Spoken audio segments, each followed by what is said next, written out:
Hello everyone and welcome back to another video. In today's video we're going to be going over Ultimate Summit 6, the final event run by BTS with almost 70k on the line and players from around the world. This tournament is going to be crazy, but Summit doesn't actually release their brackets until the day the tournament actually starts, and if you're like me, you just can't wait that long. So what I've done is I've made what I think will be my little own bracket. We're going to be going over that, just highlighting all the players that could cause some serious damage. Scuffness aside, we have Leo as our first seed because I don't really feel right putting him anywhere else, even though he did have an underperformance at Collision. I don't think one performance should make it so you don't have that first seed, and y'all know when Leo doesn't get the first seed, he turns up, so we're going to give it to him so everyone else can be safe in this bracket. Then you have Aquila and Sparkle for second and third. This one's also a bit tricky because, Sparkle beat him at Genesis pretty handily. They both have third at their most recent major, but between those times, Aquila did win a Kagaribi, which is a pretty big deal, so I'm going to give Aquila that second seed. If you want to give to Sparkle, I think that's absolutely fine. Again, pretty interchangeable. Then you have Tweak It Forward. I think Tweak It Forward is fine. Don't really need to talk about that. He's just been incredibly consistent as of late. Now, I have Proto at 5 and Light at 6, so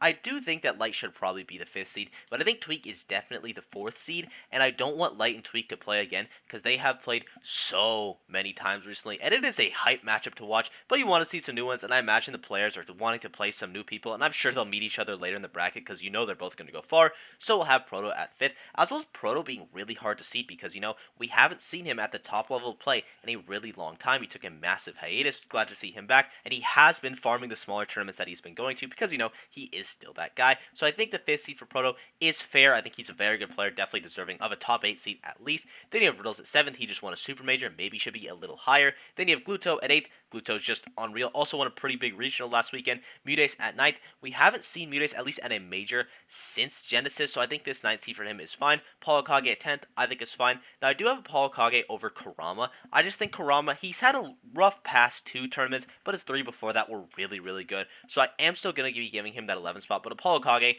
despite Genesis, everyone, if we just remove Genesis, then you still have Apollo Kage doing better than Kurama at Collision. So I'll have AK higher here. Kurama at 11 because, he was still farming before that. He definitely deserves a good seed. Then you have Big D at 12 because, same thing, was farming before that. Didn't even have that rough of a Genesis. He just kind of had a bracket where he ran into Aquila in the loser side. So we haven't seen a ton of him at majors. Then you have all of our vote-ins in Aaron, Nature, Void, Hungrybox.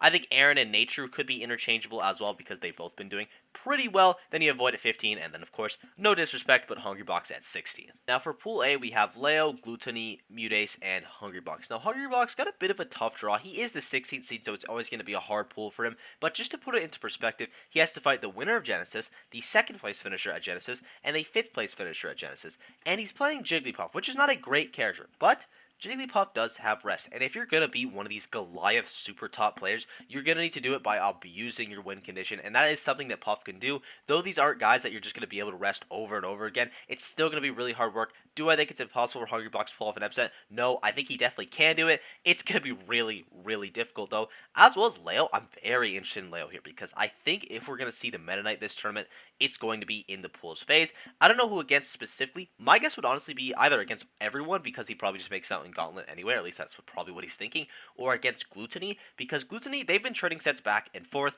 and I think the last time they played was actually at Summit, where Gluto did manage to take the win, so the Meta Knight may be the tempo change that he necessarily needs, but we'll have to see for that, of course. And then this, again, this matchup of Leo, Gluto, Mutace is just super interesting, because you have them all playing at Genesis. You have Mutace beating Gluto and Leo, you have Leo double eliminating Mutace in the grand finals. This is going to be such a hype pool to start it off.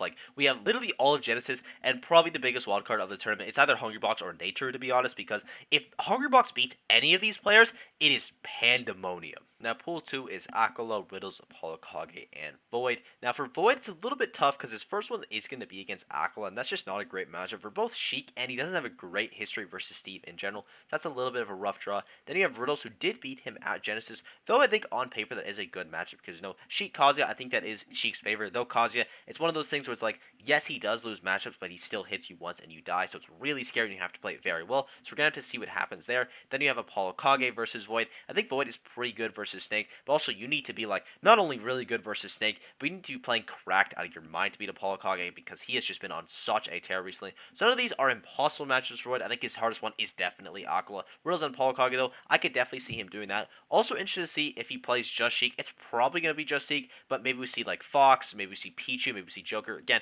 probably just Sheik, but it's not impossible that we see the other characters. Then you have Kage.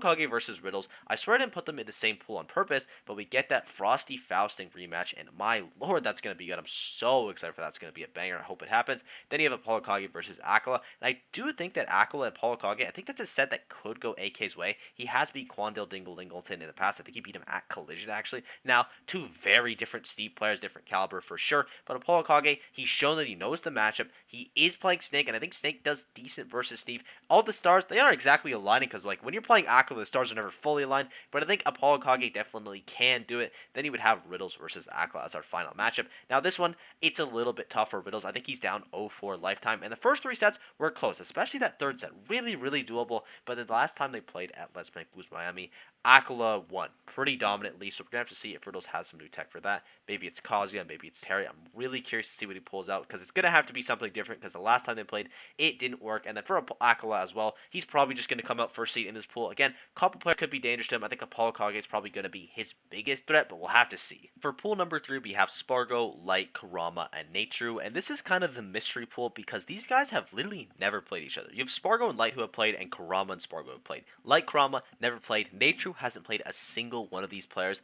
and if I had to guess who he might be able to beat, I'd probably say Light, because Pichu and Fox is a really good matchup for Pichu. Not going to be free, of course, because you are still going against a top 5 player in the role, but I think there's a shot. Same thing with Spargo. I think Pichu does decent versus Cloud. Basically, if you can edge guard the character, then Pichu does good. Well, Cloud's recovery isn't like super bad. When you're playing a character like Pichu, you can exploit it pretty easily, so I'm very interested to see how that goes. Then you have Kurama, Spargo. Really excited for that matchup, because you know Kurama won it the first time they played at LSI, or at least the first time since they both super popped off at LSI. Then Spargo kind of wrecks him at main stage, so I'm excited to see how that goes. Then you have Light Spargo. That's just a matchup as old as time. That's going to be a banger. Then you have Light Kurama, another new one. Really excited to see, because those are just two incredibly explosive players. And you have Light with this super rush down aggro. Then you have Kurama with like this perfect spacing. He tries to just play outside of it. So we're going to see if like Kurama can actually play outside of Light's burst range, which is incredibly hard to do, or if Light's going to be able to break him down.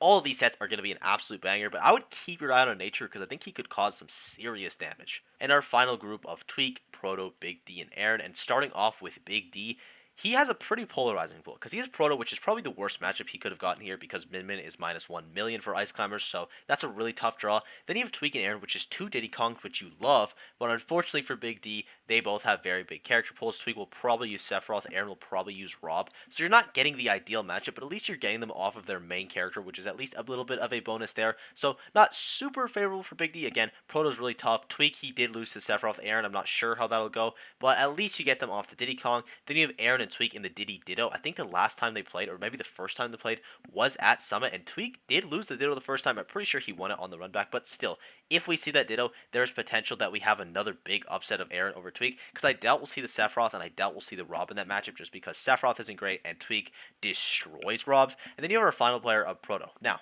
I have no idea how Proto is going to do, but I do think that Diddy Kong does pretty well versus Min, and they do pretty well versus Lucina, so this could be a little bit rough for Proto, but also there's like 30 million Diddy Kong players in Japan, so if there's anyone that's going to have a solution to that matchup, it's probably going to be him. Now, normally we'd end this video by going over the top 16 for the bracket, but unfortunately, we don't have the bracket, and it's not even worth us trying to guess the top 16, just because there are so many variables, so we're just not going to do that. I have 4 categories right here. We have the winners category with Leo, Spargo, Aquila, Light, Tweak, and Gluto. These are all players that if they won the tournament, you probably wouldn't blink an eye, wouldn't be that big of a deal, because they do this stuff all the time. It'd be more surprising to see them out of the top 8, honestly, and there's already 7 of them in there. There's a couple people like Riddles, Proto that I moved down, because there was too many people in that category. Speaking of the next category, though, we have gonna win or going to lose. So this starts off with Mudace. Mudace has some really bad hand problems. If those hand problems are acting up, he's probably not going to do too well, but hopefully they don't. He's able to play at his peak game, because peak Mudace is so clean. Now, Riddles and Kurama, they've been a little bit inconsistent, but Riddles did just win a massive tournament, obviously that collision one. He's probably going to be carrying that momentum into this weekend, so I imagine Riddles is probably going to be playing hot and could be in the winner section, but again, for content's sake, we're going to put him down here. Same thing for Kurama. I imagine Kurama bounces back here, and even if he doesn't right away, even if any of these players have a slow start, the great thing about Summit is the first 2 days they matter, of course, but they don't really matter if you're capable of making a loser's run, and spoiler, everyone here is capable of making a loser's run because they're all that caliber player. It's going to be tough, but you could lose like 4 sets. I think you can lose 4 sets maximum,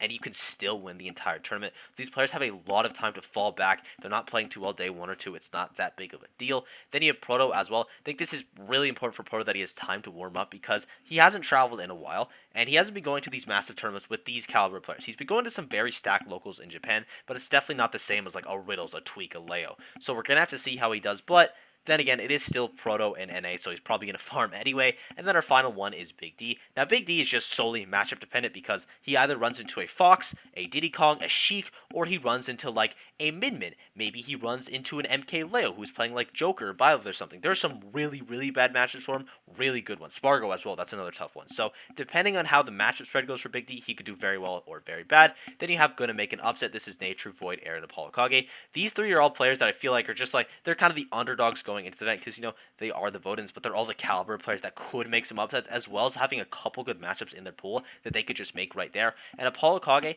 feel like Apollo Kage is just really underrated. This is why I have him in here, because I feel like if Apollo Kage beat any of these players, it wouldn't be too big of a deal. You know, he's done it before. If he did it again, it wouldn't be that shocking. I feel like a lot of people regard this as that major upset. So again, for content's sake, not to crowd with the tears, we're going to put him in this one. But just know, when Apollo Kage inevitably beats MK Leo, it isn't that big of an upset. And we have our final category, kills the game if he wins a set, and that is going to be Hungrybox, of course. Now, Hungrybox has 5 chances. If he is able to take a single one of those sets from any of these players, it is going to be chaos. And here's the scariest part. He can do it. He can 100% do it. Hungrybox is extremely talented. The players he's fighting are very good, some of the best in the world. It's not going to be easy, but I believe, and if he gets that upset, my lord, it's going to be fun to watch on Twitter. And I thank you guys for watching. I hope you enjoyed. Sport's been absolutely unreal lately. Sad to see this is the last Summit video, but we'll do a recap of it as well.